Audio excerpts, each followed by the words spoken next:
Boa noite, Gislaine, Fernanda.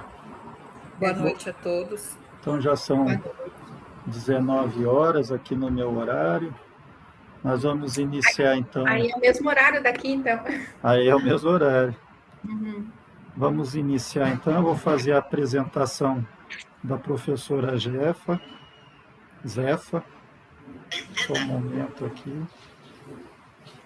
Então, a professora Zefa Valdivina Pereira, ela possui graduação em Ciências Biológicas pela Universidade Federal de Mato Grosso do Sul, tem mestrado em Botânica pela Federal de Viçosa, doutorado em Biologia Vegetal pela Unicamp e pós-doutorado em Ecologia da Restauração pela Embrapa Cerrado. Atualmente é professora associada da Universidade Federal da Grande Dourados, tutora do grupo PET Ciências Biológica, tem experiência na área de botânica, atuando principalmente nos seguintes temas: cerrado, sustentabilidade, florística, fitossociologia, restauração ecológica e agroecologia. Então, eu aproveito para agradecer a oportunidade, a disponibilidade da professora de participar do seminário aqui no programa de Gestão e Tecnologia Ambiental. É uma satisfação e uma honra contar com a sua presença. E eu passo a palavra para a professora. Obrigada, Luiz Otávio. É um prazer estar aqui, conhecê-lo, mesmo que virtualmente. Ver as fotinhas aí da maioria, que eles não habilitaram as câmeras, é igualzinho aqui, não vou. Mas é um prazer poder estar aqui com vocês, então, nessa noite, e poder estar compartilhando um pouquinho aí. Eu acho que vocês, muita coisa que eu vou colocar aqui, vocês devem viver no Cerrado, né? Sabem melhor do que eu. Mas vou trazer um pouco aí, né, para compartilhar com vocês um pouco sobre o Cerrado, algumas espécies que a gente tem de potencial de uso e algumas experiências que a gente vive aqui. Eu vou compartilhar minha tela, professor, só um pouquinho.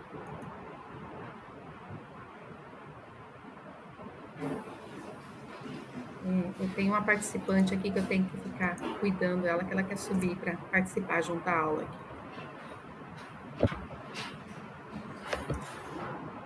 Pronto, está aparecendo, eu vou... Está abrindo, abriu isso. Abriu, está aparecendo? Abriu, está sim. Bom, então eu vou começar, né? Muita coisa que eu vou falar, como eu disse, né? Vocês já devem saber e vivenciar aí, né? Vocês estão mais no Cerrado, inclusive, que nós aqui. Mas sempre foi uma angústia minha quando eu comecei a trabalhar com o Cerrado, era das pessoas que viviam nesses espaços, né? Que é muito complicado você falar para elas, olha, tem que preservar, né, o Cerrado, a gente, né, conversar sobre o Cerrado se a gente não gerar renda para essas comunidades. E a partir dessa angústia e de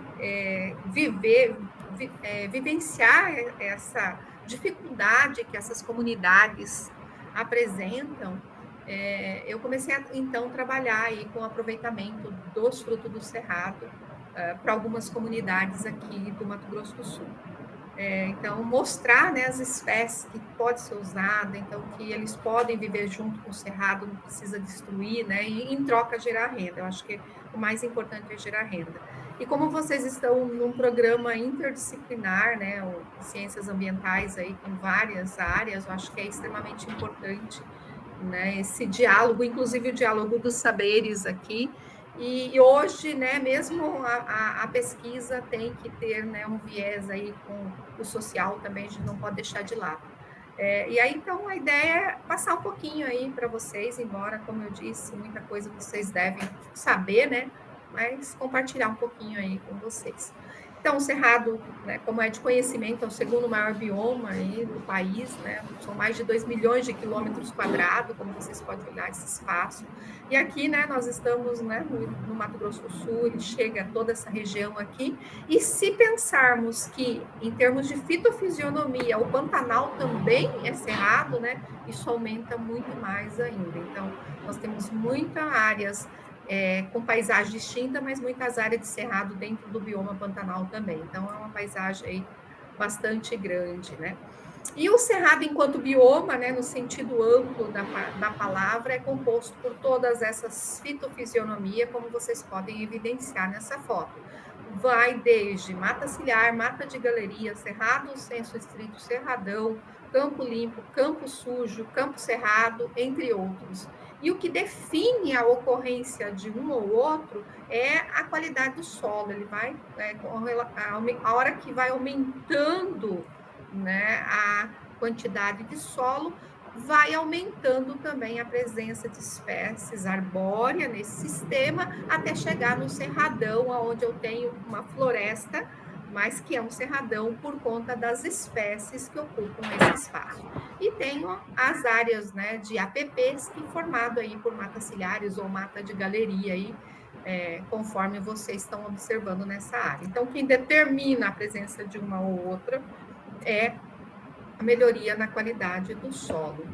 E aqui, né, um pouquinho dessas fitofisionomia, né, que o campo limpo, campo sujo, campo cerrado, e o cerrado sem estrito, que é caracterizado pelas árvores tortas, folha coriácea, suber bastante espesso, como vocês evidenciam, e o cerradão, como eu falei, que já forma um dossel, né, bem fechada a copa das árvores, mas por um grupo de espécies que só ocorre nesse tipo de fisionomia, que a gente sabe que a gente está falando de cerradão. Então, aqui nós teríamos os melhores solos mais profundos, e aqui solos extremamente rasos, né? E o cerrado sem estrito é o que? É a cara de cerrado, né? E aí você já deve ter ouvido falar também que, embora, né, muitas dessas espécies aqui apareçam, né, como uma planta pequena, ela tem todo um sistema subterrâneo com xilopode, depois raízes extremamente profunda, né? Então, o escritor Carlos Bernardi já falava que o cerrado é uma floresta de cabeça para baixo, né? Por conta, né? Às vezes a gente enxerga só isso aqui para cima, mas tem uma rede de raiz aí que ela busca o lençol que subsuperficial, que para encontrar água ela busca esses espaços, né? Então a gente tem esse sistema radicular bastante profundo. E o cerrado a gente tem aí também, né, uns 5% da biodiversidade do planeta está no cerrado. São mais de 1.400 espécies endêmicas, ou seja, exclusiva desse bioma. Então, é um bioma extremamente importante. E ele abriga aí uma flora bastante diversificada, alguns aqui nessa imagem com potencial, inclusive vocês devem usar aí, né? Aqui o piqui, cajuzinho, o abacaxi, marolo, entre outros aqui, lobeira, buriti. Então, algumas dessas possibilidades, outras menos conhecidas, mas pau-terra, usado aí como medicinal, murici, o jatobá, e entre outras, aqui a flor do piqui. Mas essa, além de ser rico em biodiversidade, né, é uma riqueza aí que nos alegra, inclusive, os olhos, né? São mais de 12 mil espécies no Cerrado. Dessas 12 mil, são 7 mil, né, nas florestas, são 2 mil espécies lenhosas nas florestas, 5 mil espécies herbácea e liana. No Cerrado Senso Estrito, que é aquele que eu falei que tem as árvores tortas, são mais 6.600 espécies herbáceas, né? 1.000 espécies de árvore. Então, um pouquinho dessa biodiversidade que a gente encontra no Cerrado. Então, a riqueza é imensurável, e essa riqueza tem desaparecido numa velocidade muito maior do que a gente consegue conhecer. O Cerrado também abriga aí o berço, né, considerado o berço das águas. Essas imagens aqui são aqui no estado, né, do Mato Grosso do Sul. Ele abriga aí as nascentes do rio, né, da Platina, Amazônia e São Francisco. Então, aí o que a gente reflete, né, os impactos que nós causamos no Cerrado reflete diretamente também nos recursos hídricos, né? Então, a gente tem que pensar o Cerrado aí de forma que a gente consiga ter estratégia para preservar, porque isso aqui, eu não sei no estado de vocês, mas aqui é uma constância o cerrado ser queimado. E as perdas aí é de 1,5%, ou seja, 3 milhões de hectares de áreas nativas são degradadas por ano, muito maior do que na Amazônia, né? Mas a Amazônia tem um impacto externo muito grande, então é muito mais visível fora, né, do que o cerrado, mas o cerrado também é alarmante a taxa de desmatamento. E nesse ritmo de destruição aí, né, se fala muito que até 2030 a gente não tenha mais aquela fisionomia de cerrado, cerrado senso-estrito, aquela das árvores tortas, baixa, né, com folha coriácea, a tendência é desaparecer. E ele, né, em detrimento da conservação dos outros biomas, a gente fala que o cerrado é o patinho feio da vegetação brasileira, ele inclusive não consta como patrimônio nacional, existem aspectos que têm discutido, têm tentado colocar, mas até hoje ele não foi aprovado como uma área aí, como dentro da nossa Constituição, como patrimônio nacional. Infelizmente, né, ainda, né, ele em detrimento aí dos outros biomas, ele é engolido pelos outros, então você pode degradar completamente. Inclusive a mudança da lei florestal também, né, acabou prejudicando, né, porque você pode compensar no bioma, mas tudo aquelas fitofisionomia lá é do bioma cerrado. Então, vão preservar um campo limpo, que não dá para produzir, mas vão tirar o cerrado restrito, você está dentro do bioma, então é permitido, a lei permite. Então, infelizmente, a gente caminha para essa degradação. E esses solos do cerrado são solos frágeis, e quando retira a vegetação, é isso que a gente vê. E isso aqui são imagens aqui também do meu estado. Infelizmente, são extensas áreas aí, aonde eu causo problema tanto do solo quanto, né, dos recursos hídricos. E aí vocês devem estar perguntando, né, mas o que vocês têm a ver com tudo isso, né? Vem falando aí de biodiversidade, de degradação, né? Para que tudo isso, né? Então, mais uma vez, eu retomando aquela fala lá do que eu comecei, né? Quando você trabalha com comunidades, né? Falar em preservação tem que ter um retorno para eles. E aí a gente entra no potencial que o Cerrado tem para o agroextrativismo, né?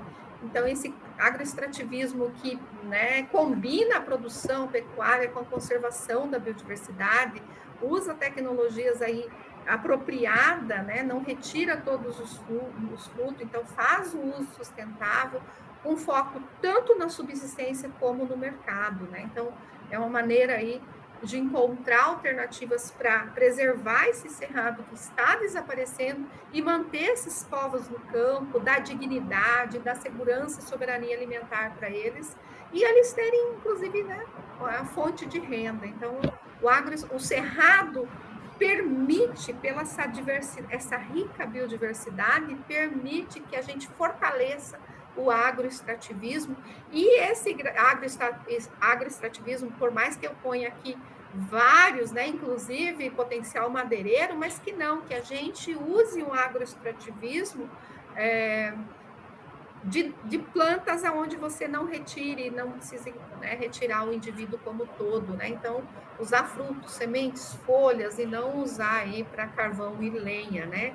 Então, da madeira em pé. Então, cerrado em pé fornece aí fonte de rendas para muitas comunidades, então é possível sim a gente preservar o cerrado, aliar desenvolvimento com a conservação desses povos que habitam esses locais. E aí a gente tem uma gama de possibilidades que eu acredito que aí seja mais forte, inclusive, do que aqui no meu estado, né? O uso desses frutos do cerrado, então a gente tem o piqui, né? O próprio capim dourado para artesanato, então o cerrado aí preservado, o cerrado em pé, né? Com um potencial aí de uso muito grande, né? Tanto medicinal quanto alimentício. E a gente tem estimativa aí de até 800 espécies com potencial medicinal do cerrado. Então, e que muitas dessas espécies não foram estudadas, nem o princípio ativo, e ela já entra na lista das espécies ameaçadas de extinção. Então, mais uma vez, né, encontrar estratégia onde a gente consiga fazer o agricultor familiar permanecer lá no cerrado e, em troca, ele preservar o cerrado e gerar renda, é um caminho aí para o desenvolvimento sustentável.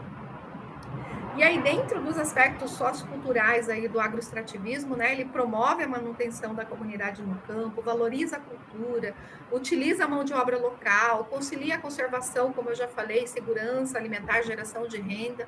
Então, a gente tem a função social da terra ampliada, né, porque a gente está conservando, está gerando renda, está gerando dignidade. E aí, então, a escala também se dá, né, o aumento da produtividade se dá pelo esforço lá dele coletar mais ou menos aí, então é muito voltado aí no envolvimento familiar. E aí promove, né, associativismo, cooperativismo. Então, dentro dos aspectos ambientais, promove, então, é uma alternativa aí contra o desmatamento, né? Convive harmônico com a natureza, gera serviços ecossistêmicos aí, conservação de água, biodiversidade, clima, né? Entre outros. Não tem baixa, né, dependência de insumo, valoriza, né, a cultura local, a conservação, dentro dos aspectos econômicos, então gera renda, gera também oportunidade de renda através dos PSAs, né, dos pagamentos por serviços ambientais aí, que pode ser um caminho para a conservação desse ecossistema. E aí, quando a gente fala de geração de renda, esses dados aqui estão desatualizados, tenho certeza que vocês devem ter aí informações bem mais recentes, aí o piqui é muito mais produtivo na região de vocês do que na minha aqui, mas uma planta adulta de pequi pode render até 2.195 frutos por safra, o que rende 32 quilos de polpa. Uma área com 30 pé por hectare, a produção pode chegar então a 960 quilos por hectare. E uma média aqui de R$18 o quilo da polpa por hectare, quanto a gente tem, então? A gente teria aí, por hectare, né, por safra, 17 mil aí, reais. Digamos que ele gaste aí 3, 4 para coletar, ele ainda sai, mais vantajoso aí do que um cultivo convencional aí, em termos de rentabilidade. Logo que nesse mesmo espaço, ele pode ter outros aí, né, outras plantas, vai ter aguavira, vai ter, né, o baru, entre outros, né? E aqui, né, alguns, né, esse aqui é um dado da sorveteria Milka, né, de Goiás, né, algumas informações e o preço, né? Então, a mangaba chega a R$60 por caixa, cagaita, R$15, o Murici, 25, a mamacadela, 30, né? Entre outros, pequi, 120, e aí, né, o que pode gerar aí por hectare, por safra, né? Então, vejo que é bem vantajoso aí. E aqui eu vou apresentar para vocês algumas espécies que ocorrem aqui que têm potencial, então a gente tem que incentivar as comunidades assentadas, indígenas, fazerem uso, porque aí eles tentam dignidade e fonte de renda para eles sobreviverem. Então, aqui eu estou sendo bem rápida, gente, porque eu só tenho, o tempo aqui é curto, né? Aqui a gonfrena, né? Então, aqui usado para medicinal, ou chamado de paratudinho também, ela é muito bonita, né? Tem um potencial artesanal bastante grande e é medicinal. Aqui o cajuzinho, né? Então, o cajuzinho ele é desse tamanho mesmo, é uma planta adulta aí, produz cajuzinhos mesmo, cajus de verdade, onde se aproveita o fruto, aproveita a semente, e ele tem um potencial aí também medicinal, o xilopódio dele, só que daí tem que arrancar o indivíduo, então, mas as folhas também têm potencial aí para diabetes, infecção, né? E entre outras. A pimenteira, a aroeira pimenteira, como ela tem uma ampla distribuição, mas ela já é, inclusive, aqui comercializada nos nossos mercados, já tem um comércio bastante grande para ela, e que, mesmo plantada, né, mesmo para você restaurar em uma área de cerrado, ela produz muito rápida, com um ano você já tem ela produzindo, então, uma fonte de renda bem interessante. O marolo, e aqui nós temos duas espécies, mas tem a nona dioica também, então esse aqui é coriácea, aqui é crassiflora, e aqui tem dioica também. Além das folhas serem medicinais, né, esses frutos são comestíveis, saborosos. Um fruto aí pesa em média 2 quilos, né? A nona coriácea chega a pesar 2 quilos um fruto, então é bastante aí polpa que pode ser usado, comercializado tanto in natura quanto em polpas aí como doce, geleia, sorvete, entre outros. Aí é uma polpa bem saborosa. Aqui tem um exemplo só de... Depois eu disponibilizo aí, se vocês tiverem interesse. Né? A do Guetia furfurácea, que é o araticum seco, mais para medicinal, mas também os frutos podem ser aproveitados. Isso aqui é muito frequente na nossa região. A mangaba, né, os frutos aí são extremamente saborosos, mas que o látex também é usado para diabetes, já comprovado com princípio ativo importante aí para o controle da diabetes. E não, então aqui tem, né, fonte de vitamina, né, muito, muito importante aí. Os frutos da mangaba aí produzem uma boa safra aqui também. A macaúba, né, né, que já se usou inclusive aí no biodiesel, né, mas produz o óleo. A castanha é um pouco, aqui é vendido in natura castanha, mas dá para enriquecer bolos. A polpa do fruto também faz farinhas, então é bastante usado aqui na nossa região. A macela, acho que a maioria já conhece, inclusive essa é vendível, né? E essa imagem é interessante aqui, que é 46 reais, 100 gramas de macela. Isso é uma pesquisa rápida na internet. Então, uma fonte de renda. E está bem na época de colher macela. A semana que vem, na Semana Santa, é a época de colher macela. Elas estão floridas, né? Então, é uma fonte de renda aí para a comunidade. O alecrim vassoura também. Então, mais uma vez, a mesma pesquisa rápida aqui, 100 gramas está 6,70 na internet. Então, você tira aí das folhas, ramos, aí põe secar na sombra e vende. Ó, são possibilidades de renda para essas comunidades. O buriti, né, altamente produtivo, aí ele dá nas veredas mais associadas com as áreas úmidas, mas produz bastante, né, dá para fazer o óleo, a Natura já descobriu, né, usa aí os produtos do buriti.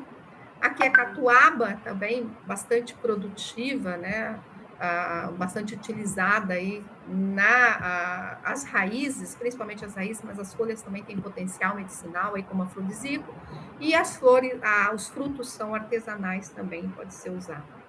A carobinha também medicinal e artesanal, o fruto também ele no formato aí bem artesanal.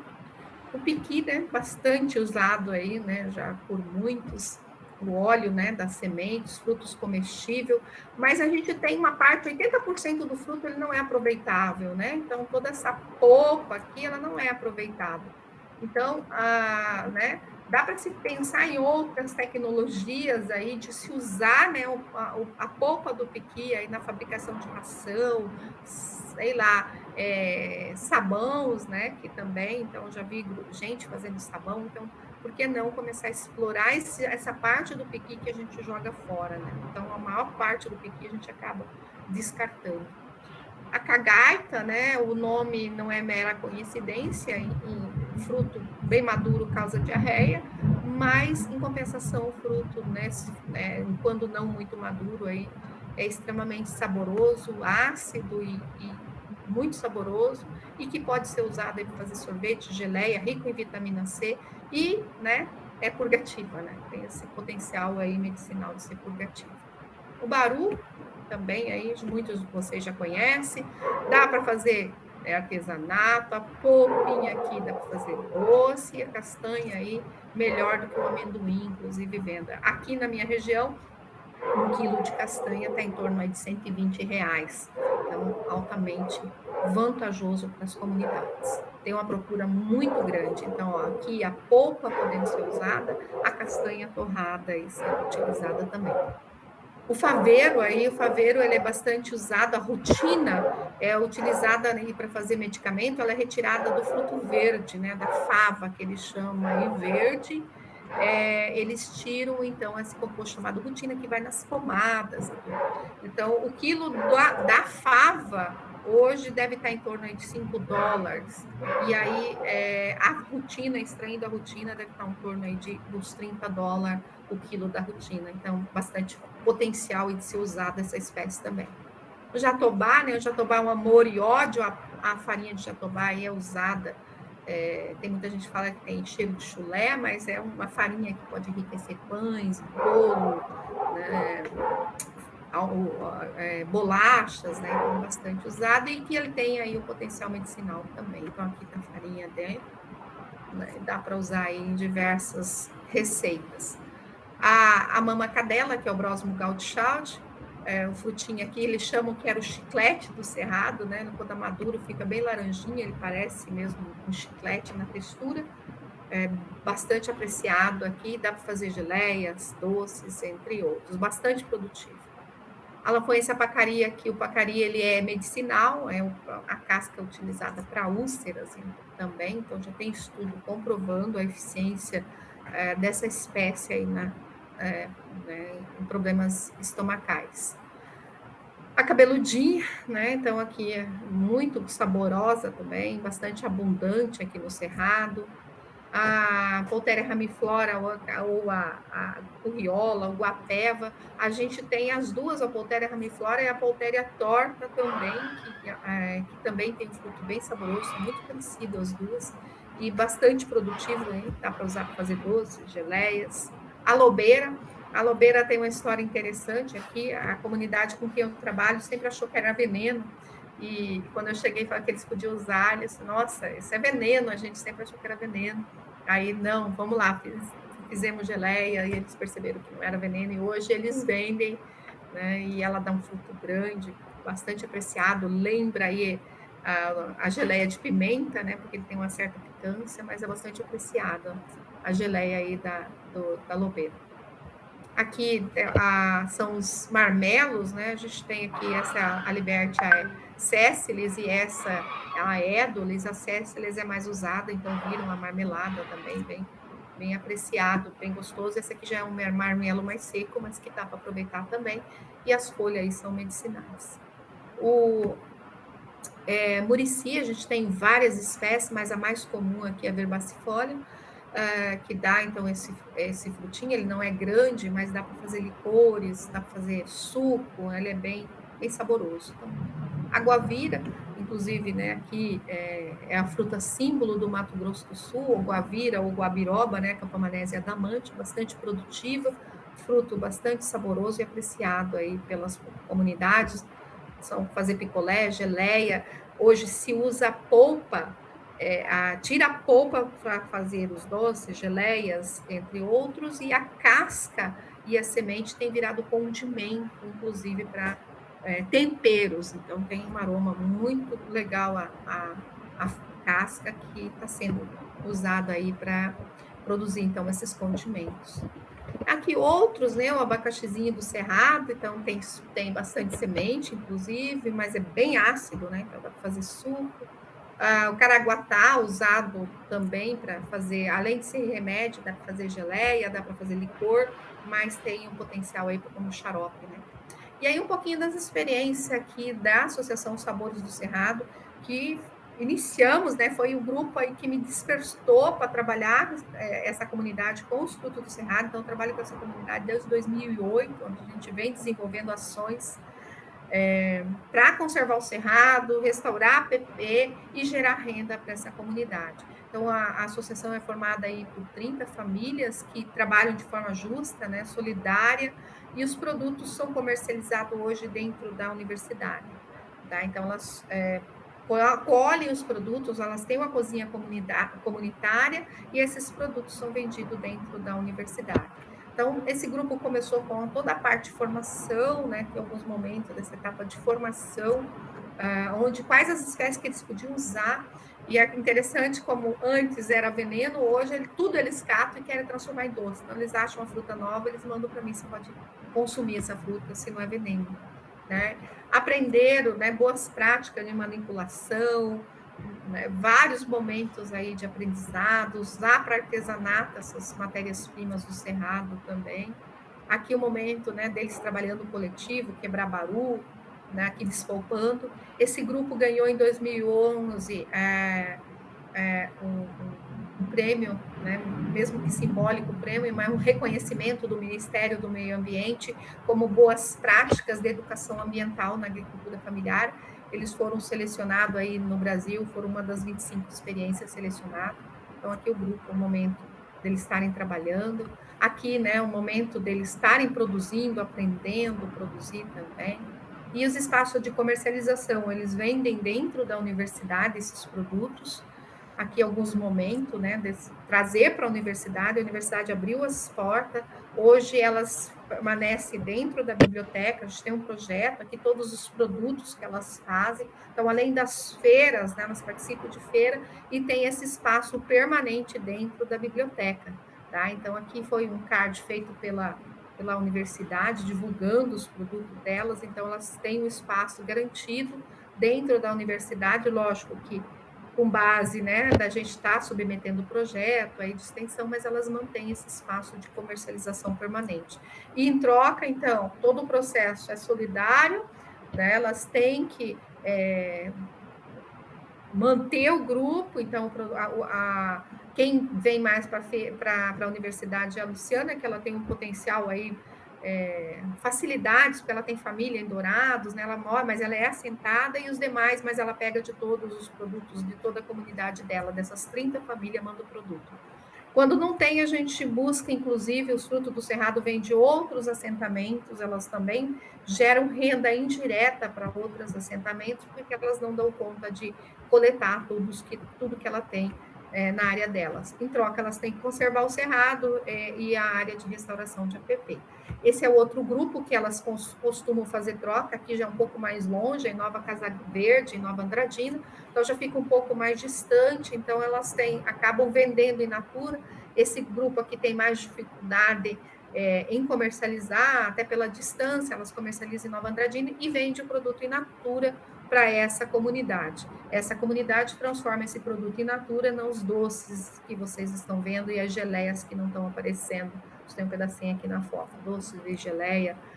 Então, elas pagam um X valor no baru, né, no baru processado aqui, só quebrado, e transforma esse valor aí num valor maior, transformando aí em doces, geleias e tudo mais. Eu tentei ser bem breve aqui para dar tempo da gente discutir. Acho que eu ganhei até 2 minutos, 1 minuto e meio, professora aí. Aí vou parar aqui. Então, era isso que eu tinha que colocar para vocês, um pouquinho aí dessa experiência com esse grupo aí de mulheres e né, um pouquinho dessa experiência que a gente tem aqui com o Cerrado. Obrigada aí pela oportunidade de estar aqui com vocês. Excelente, professora. A senhora foi bem pontual, mas deu para entender bem aí a sistemática do projeto, né? As diversas possibilidades, né, de geração de renda oriundas aí dos frutos do cerrado.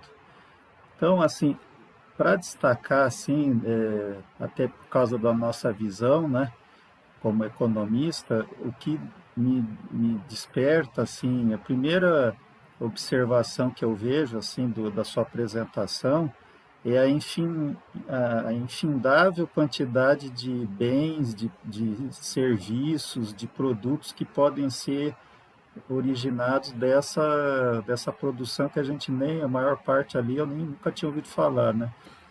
Então, assim, como seria importante ter uma política pública, municipal, estadual, para maximizar essas oportunidades, né, dessas comunidades, esses canais de comercialização. Até a professora colocou ali que uma comunidade mais distante já tem uma dificuldade maior, né?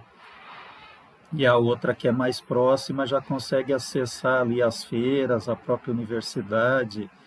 Então, seria importante ter assim uma política pública mais organizada quanto a isso e mediar isso com possíveis investidores, porque isso aí tudo tem mercado para ser expandido, né? Empresas de maior porte ter uma demanda para isso aí expandir, né? Mas aí, assim, o que eu penso assim, mais assim como discussão, né?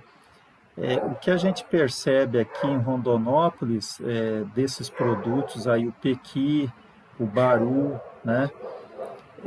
Mas assim, tem uma dificuldade cultural aqui nos assentamentos, né? Que não é muito fácil de ser superado, ou seja, não sei como é que é a experiência aí da professora aqui. É muito comum o indivíduo ser de um assentamento, ele ter uma mentalidade assim de pecuarista, né? Ele quer criar gado, ele acha que ele é pecuarista, né? E a ideia dele em relação à natureza normalmente é bastante destrutiva, né? E não vê essas oportunidades. E aí tem a questão das associações. Nós tínhamos aqui uma associação até encabeçada por freiras daqui da igreja, ainda tem a associação Mãos Dadas, mas assim, aí vai mais para o público feminino, as donas de casa, né, as mães de família. Então, eu não sei assim se o professor poderia assim comentar um pouco aí, né, se é parecido com aqui, se é diferente esse aspecto aí cultural, né?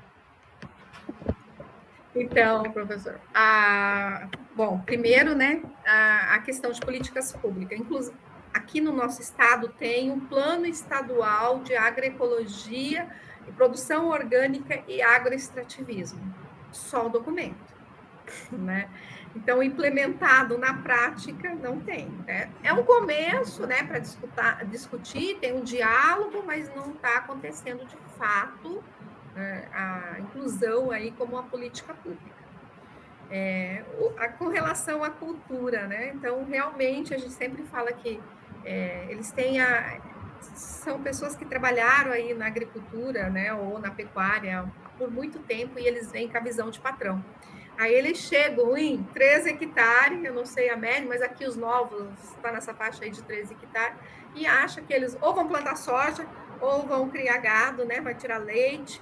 A fonte maior é o leite, né, aqui, né, dos assentamentos, principalmente em algumas terras aí de cerrado, mas aqui também tem muito aí que está rendando aí para a agricultura e está virando, a função da terra está sendo perdida porque está alugando aí para um aluga ou compra um do outro, um aluga para o grande agricultor e é isso que está acontecendo aqui. Infelizmente, a gente tem uma transformação na paisagem, né, em alguns assentamentos muito triste.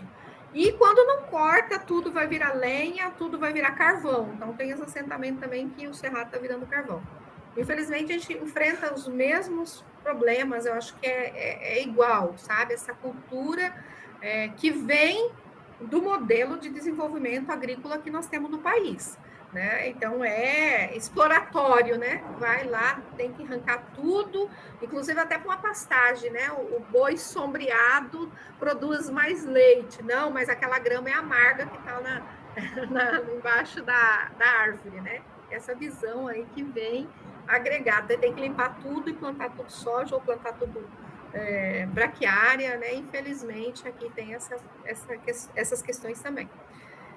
E aí os grupos que trabalham, é um trabalho que a gente vem desenvolvendo, mas é um trabalho de formiguinha, é um trabalho lento, é um trabalho que, quando começa a mudar, quando começa a gerar renda. E aquilo que eu falei, a gente não pode falar em conservação se não ter como eles ganharem.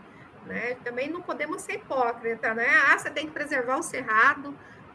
Tá, tem que preservar, mas eu tenho que viver. Né? Então, a gente tem que encontrar alternativas.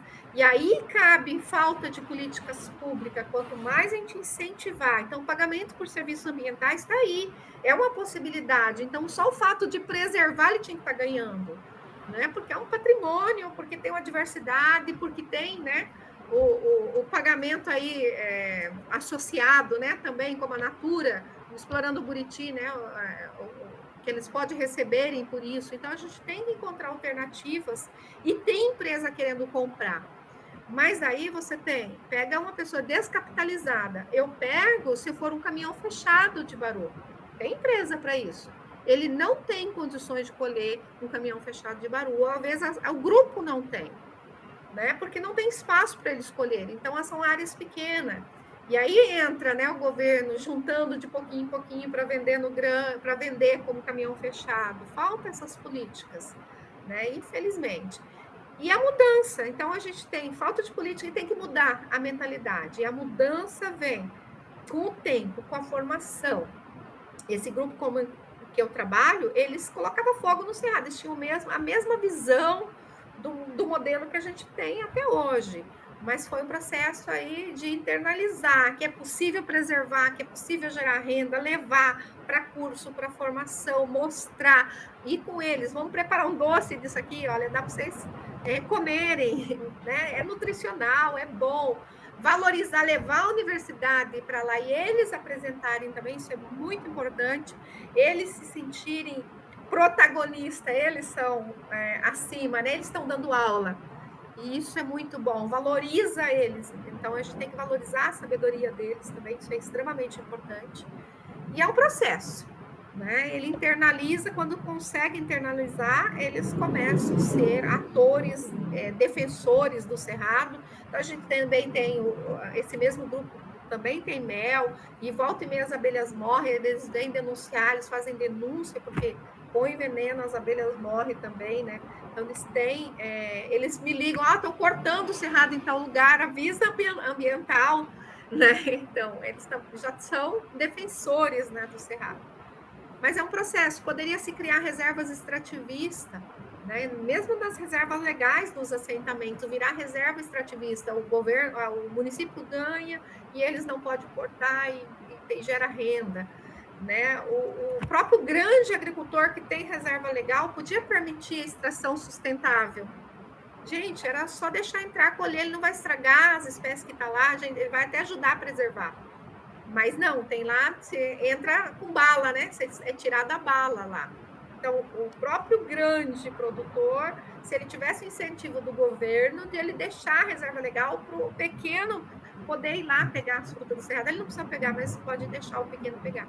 Então, mas é um longo processo e que não é fácil. A mudança está aqui, na academia, está na mudança no que a gente está fazendo, no dia a dia, a gente vai convencendo um, que vai convencendo o outro, e assim é um processo. Se mudou muito de um tempo para cá, a gente já começa a ter pessoas querendo alimentação saudável, buscando produtos alternativos, mecanismo de desenvolvimento limpo, então já começa a caminhar, mas ainda está muito longe da gente encontrar uma solução para manter o cerrado preservado e para gerar renda e dignidade para essas comunidades.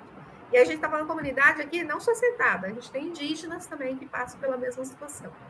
E que arrenda a terra também, faz a mesma coisa. Então, é um processo longo e árduo, mas que a gente não pode desanimar, a gente tem que estar sempre aí incentivando, ajudando eles a encontrar alternativas de renda. Excelente. Eu vou abrir aqui para os discentes, quem quiser fazer alguma observação, perguntar, o Alan levantou a mão. Pode falar, Alan, ou escrever, do jeito que você achar melhor. Estão me escutando? Sim, Alan. Eu habilitei. Tá. Estão me vendo também? Sim. Professora, eu quero parabenizar pela apresentação, excelente apresentação da senhora. São várias informações que vêm de encontro com a pesquisa que eu estou trabalhando, que eu estou querendo desenvolver durante o mestrado. Eu estou querendo trabalhar com assentamentos de reforma agrária. Eu moro numa cidade próxima a Rondonópolis, ela é chamada de Puxurel. Né? Aqui na nossa cidade a gente tem 9 assentamentos de reforma agrária, com realidade semelhante à que a senhora comentou aí, que são lotes pequenos, né? A média dos lotes aqui nos assentamentos é de 25 hectares, né? E tudo que a senhora comentou aí de dificuldades, de desenvolvimento das famílias, das associações das famílias, aqui a gente também tem verificado essas questões. Eu me apresentei, meu nome é Alan, sou engenheiro agrônomo, eu trabalho na prefeitura aqui da cidade, então eu convivo, presto assistência para esses assentamentos de reforma agrária. E como o professor Luiz falou, é difícil, às vezes as famílias vêm de diferentes culturas, né, de diferentes regiões do país, e elas acabam sendo assentadas aqui no Cerrado, às vezes eles nem têm assim, realidades culturais as mesmas que as nossas aqui, sabe? Então, às vezes eles trazem essas culturas e quer se adaptar aqui com a cultura deles. E aí, às vezes, a gente tem que ficar incentivando, não, aqui a realidade é outra, aqui tem outra maneira de produzir, né? Aqui tem outro tipo de comércio, né? Mas, em suma, o que acontece sempre são, o professor Luiz falou, predomina pecuária de corte e pecuária de leite. E aí fica difícil quando a gente pensa em rentabilidade em pequenos lotes. Essa é uma situação que a gente tem dificuldade. E aí, o meu questionamento seria o seguinte, pela experiência de vida da senhora, pela experiência de trabalho, quais foram as principais dificuldades para mudar a mentalidade das pessoas? Né, para dizer para eles que tem outras alternativas, que tem outras possibilidades, e ao mesmo tempo também, como que a gente consegue trazer o procedimento de comercialização para esses assentamentos, porque também não adianta incentivar a produzir e na hora de colher, de poder comercializar, a gente não ter aonde comercializar. Esse é um fator de suma importância para que, de certa forma, desenvolva o setor e, ao mesmo tempo, chegue um determinado tempo que essas famílias não fiquem totalmente dependentes do poder público de conduzir suas atividades. Eles têm que ter uma visão empresarial e se tornar autodependentes nas suas atividades. Então, a minha pergunta, assim, que eu gostaria de conversar com a senhora é exatamente isso. Quais foram os desafios, como que foi tudo isso, assim, essa experiência que a senhora teve para conduzir essas associações, essas diferentes culturas, para poder interagir e poder se organizar como um setor produtivo. Então, Alain, o processo é um processo bem lento, viu? Não é algo que se criou de um dia para o outro. Já respondendo aí no chat, ela não é uma cooperativa, é uma associação, tá? O grupo criou uma associação chamada de Associação Sabor do Cerrado. Então, a gente, desde o início, né, trabalhou com eles a geração de renda. Então, eles vêm do vender leite, então começa, né? Então, vende leite, o caminhão passa lá, valor baixíssimo, eu acho que é a mesma coisa aí, não é diferente. Então, gente, vamos pegar esse leite, vamos colocar um marolo lá dentro, você dobra o valor, você vende um pote desse tamanho por X valor e levar eles. E aí a gente tem problema, inclusive, com transporte. A universidade, a gente pegava, ia lá uma vez por semana, buscava eles para trazer vender. Então, enquanto tinha o projeto, a gente conseguiu fazer cozinha. Tem essa parte também, até hoje não tem assim. Então, você trabalha na prefeitura, né? Essa parte, burocracia para vender no mercado ainda continua, eles conseguem vender na feira, tá? Então, mas a gente fez a logística. Então, se não tinha, eles não tinham transporte, então o ônibus escolar só que passava no local, acho que é a mesma realidade de vocês aí. Aí põe lá no meio, aqui a 80 quilômetros da cidade, põe eles lá e manda se virar, né? E aí não tem transporte, não é descapitalizado. Tinha um ônibus de linha que era uma vez por semana, mas que depois parou de ir, eles tinham que se virar para vir para a cidade. Então, no início, então, foi uma época que tinha recurso, né? Infelizmente agora não tem mais, mas a gente conseguiu construir a cozinha, construiu a aprovação, a autorização da vigilância sanitária, essa cozinha, então dá para fazer os doces, toda a infraestrutura da cozinha eles têm. E aí nós fazíamos toda semana buscar e trazer para a feira. Tinha um evento em tal lugar, a gente já contratava ele, gente, tem evento em tal lugar, vamos pôr os produtos de vocês. Eu cheguei a levar os produtos deles até para Brasília. Então, um evento, vou levar na sacola lá, um monte de doce, levei para Brasília para mostrar. E começar a divulgar que eles tinham. E aí, nesse meio tempo, a gente conseguiu esse espaço dentro da universidade, onde eles não saíram mais. Com o tempo, eles foram criando autonomia, mas a autonomia na comercialização. A autonomia na gestão da associação, até hoje, eu tenho que ir lá registrar a ata para eles, tem que ir parte de cartório, tem toda essa parte, ainda tem independência, eles não conseguem, como eles não são, eles são, não tem essa visão de negócio, eles não têm. E até para pôr preço, professora, eu posso subir, eu posso pôr isso, eu vou lá, vocês estão vendendo muito barato isso, quando vocês têm que ganhar, tem que pôr o valor que vocês gastaram, então tem que trabalhar. É contínuo o processo. Mas começou com a formação. Acho que a base, né, você quando funcionário da prefeitura, é montar um curso, montar um grupo, mostrar, levar, conhecer. A gente levou para outros lugares que usava, a comunidade fazia uso, que viviam do cerrado. E aí, sempre comparando, vendendo só o seu leite, você vai ganhar isso. né? Se você pegar esse leite e fazer isto com esse mesmo leite, você triplica o valor que você está ganhando. Aí começa a se interessar. E as meninas gostavam também de fazer doce, né? Elas eram boas de cozinha também. Que eu falo assim, eu sempre brinquei com elas, não sei fazer doce, vocês que sabem. Mas eu sei as plantas que vocês podem usar para fazer doce. E aí a gente sempre trabalhou dessa forma. Mas é um processo ainda, né? Como eu falei, ainda tem muitos vínculos. E assim, se elas não tiverem espaço hoje da universidade, elas voltam naquele velho processo de não ter para quem vender. Então, elas têm 2 comércios. Na feira, tem uma feira, na realidade tem 2 feiras, mas elas não estão dando conta de vir nas 2. Então, ela vem uma vez por semana e essa semana inteira dentro da universidade. Então, o que mantém a renda deles. Inclusive, esses 2 anos de pandemia deu uma baqueada bem, porque eles não tinham, né? Não tinham onde vender, então ficavam no comércio aí por telefone, algumas coisas, mas eles capengaram aí esses 2 anos. Mas voltaram com toda a vontade aí de continuar e usando os frutos do cerrado. E assim, gente, eles vendem macaúba, né? Vocês conhecem macaúba, quebra o coquinho e vende a castanha, in natura lá. E é R$5 o pacotinho. Ele gastou lá uns 20 minutos que ele quebrou lá um pacotinho, ele ganhou R$5. Então, se você jogar, né? Vocês são economistas aí, entende isso. Eu sou botânica, mas você vir em 20 minutos, você quebra lá um saquinho de coquinho, às vezes até menos, 10 minutos depois, na velocidade aí. Ele vende por R$5 lá, só quebrar. Então, é renda. Então, tudo que ele tem no lote vira renda, ao invés de ser só o leite, né? Então, é isso, mas é um processo contínuo, sempre uma luta.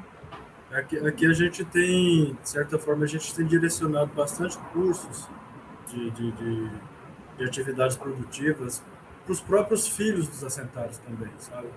Porque tem culturas de familiares, que é muito difícil de mudar.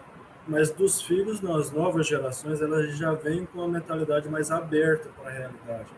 Então, tem muitos assentamentos aqui que a gente trabalha mais os filhos do que os próprios pais, sabe? Para preparar os filhos para o futuro, para que eles possam, de certa forma, se desenvolver mais que os pais, né? Ser uma mente mais aberta às novas alternativas que tem. Igual a senhora falou, esses frutos dos cerrados, aqui também na nossa cidade, aqui também quase todos que a senhora citou, e tem aqui, sabe?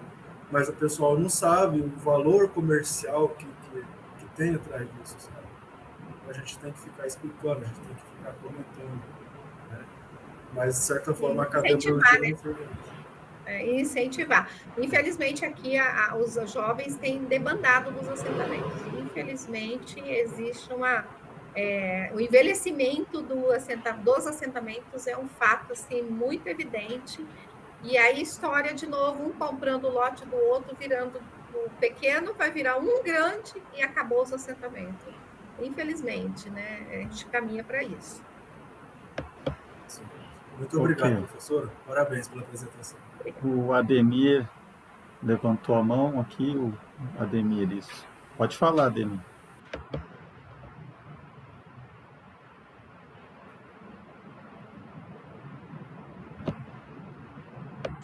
Oi, professor, desculpa.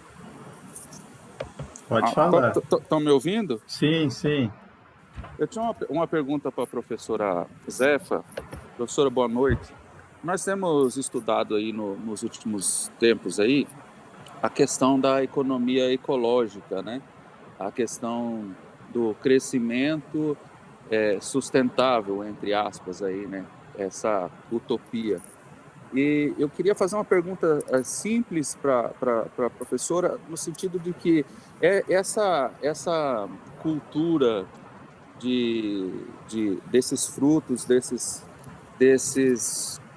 vegetais aí que são nativos, ela está dentro dessa economia ecológica. O que eu me refiro no sentido de que essa extração, ela está tendo um tempo de recomposição da natureza normal, ou, não sei se a senhora viu essa semana, até comentei ontem na nossa aula que está acontecendo um fato muito ruim com o açaí na Amazônia, né? Então, tirando muito açaí, plantando muito açaí, já está desequilibrando a fauna naquele lugar, porque muitos animais que precisam de certa quantidade de sombra, acidez do solo, uma série de coisas. Não é minha área, eu sou engenheiro civil, senhora me desculpe. Mas a pergunta é, essa cultura, esse extrativismo aí dessas comunidades, ele vem a atender também essa questão da economia ecológica, de preservar esse equilíbrio entre o consumo ajustado, o consumo inteligente e a conservação e preservação desses bens naturais? A ideia é que sim, que a gente consiga fazer isso. Agora, tem que trabalhar com eles. O grupo, inclusive com esse que eu trabalho, eles têm que deixar, ele não pode colher tudo. Então, 50% só que pode extrair da natureza, eles não pode tirar. Ah, tem um pé pequi carregado, não importa, não vai colher tudo. Então, é um trabalho que tem sido feito com eles, que eles têm que deixar o da natureza. Lógico que pode ser predatório? Pode, né? Com certeza, qualquer coisa que virar aí, né? Se eu usar demais, eu vou causar um impacto aí no ecossistema. Se eu retirar todos os pequi, quem vai se alimentar desse pequi não vai ter, né, um alimento para ele, ou mesmo outros frutos. Mas é algo que a gente trabalha com eles, que eles têm que preservar para eles terem para o futuro. E a gente vai mais além, então, de plantar também. Então, a gente não quer só só o extrativismo. Então, nas áreas produtivas, que eles possam recolonizar essa área com espécies que hoje é agroextrativista, né? Então, que ele tem o piqui, que ele tem a mangaba, que ele tem o baru, que ele tem a guavira, que ele plantou também, tá? Mas é um trabalho aí de sensibilização mesmo, que eles têm que preservar para eles terem. Tá? Mas ela entra, bem manejada, ela entra, sim, no processo, né, de economia ecológica, sim. E Maravilha, eles podem pensar, Júnior, né, que eu estou vendo aí, pode pensar na comercialização dos créditos aí de serviços ecossistêmicos. Eu acho que isso também é um caminho, inclusive de políticas públicas, que caminha para dar certo. Desde que tenha quem pague, né? O mercado de carbono está aí, polinização, recursos hídricos, então são N possibilidades que pode, né, melhorar a renda desses agroextrativistas de forma que eles preservem cada vez mais. Maravilha, professora. Obrigado. Boa noite. Professor, nós temos uns comentários aqui no chat. O Moab perguntou se tem algum tipo de cooperativa para amparar, seria a associação, né, professor? Sim, ela tem uma associação formal desde 2012, mas como eu falei, então a gente depois, cooperativa é muito complicada ainda deles manter, se a associação é difícil, uma cooperativa ainda é mais, né? Então eles não ainda estão preparados aí.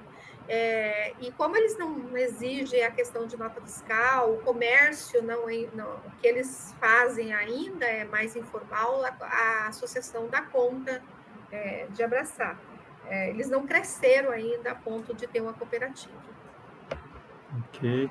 A Natália disse que gostou muito da apresentação. O Fabiano também disse que gostou. Sabores do Cerrado. Bom, tem essas experiências também, não só dos alimentos, mas dessas substâncias, né, cosméticas, estéticas, é outra oportunidade também, que nem a Natura e outras, né, professor? Sim, né? Eles já descobriram, né? Então, o Cerrado é descoberta, a Natura, os aromas aí, né? O Fabiano falou, com certeza, né? E tem outras possibilidades aí, e muitas plantas do Cerrado que a gente nem imagina o potencial delas. E dá dó quando a gente vê o Cerrado, né? De perna pro ar, tudo para plantar grama ou para plantar milho e soja e cana aqui. Obrigada. Substituindo por frutos e oportunidades que, na verdade, têm até muito mais potencial econômico também, né? Assim, em termos de produtividade por hectare. Então, não tem nem racionalidade econômica em si, né? Mas tem racionalidade no sentido do modelo de produção que a gente tá imerso, né? Que não E tem é mais fácil, né? Então, mais ele vai fácil. acostumado, né? Tem tecnologia para isso, a outra você tem que criar, né? Tem que Ainda ser tem que criar. criativo, né? É bem isso que acontece. A gente tem uma parceria com o Ministério Público aqui, e a gente tem incentivado, gente, vamos transformar essas reservas legais, tem assentamento com reserva legal de 5.000 hectares de cerrado, né? Às vezes mais do que isso. Gente, isso pode virar uma reserva extrativista, né? E é possível, o INCRA permite, né? Mas tem que ter vontade política aí dos órgãos municipais para fazer isso. Mas tem, o cerrado é um potencial, uma riqueza aí muito grande, que a gente podia, nessas comunidades, poderiam sobreviver conservando o cerrado. Mas é lento o processo. Ok, professora, já expiramos o prazo aqui, o tempo. Agradeço muito a oportunidade. Nós nos colocamos à disposição na medida que a professora precise de alguma coisa aqui em Rondonópolis, vindo visitar aqui nosso programa. Se o projeto lá dos Bororo der certo, né, em junho, segundo semestre, tem aí essa possibilidade aí de vir aqui nos conhecer. E colocamos aí o que precisar do programa, a gente está aí à disposição. Muito obrigado. Obrigada pelo convite. Foi um prazer poder estar aqui com vocês, mesmo que virtual, né? Poder compartilhar aí um pouquinho, né, das nossas experiências, e estou disponível aí para o que vocês precisarem. É um prazer sempre poder estar contribuindo aí com as pós-graduação. Tá? Desculpe qualquer coisa, eu tentei cumprir o prazo aqui, mas e aí pode ter acelerado aí. Não, foi ótimo. Muito obrigado, então, professor. Obrigada. Um bom final de semana, boa noite para todos. Boa Até mais. noite. Tá, tchau, tchau. Boa noite.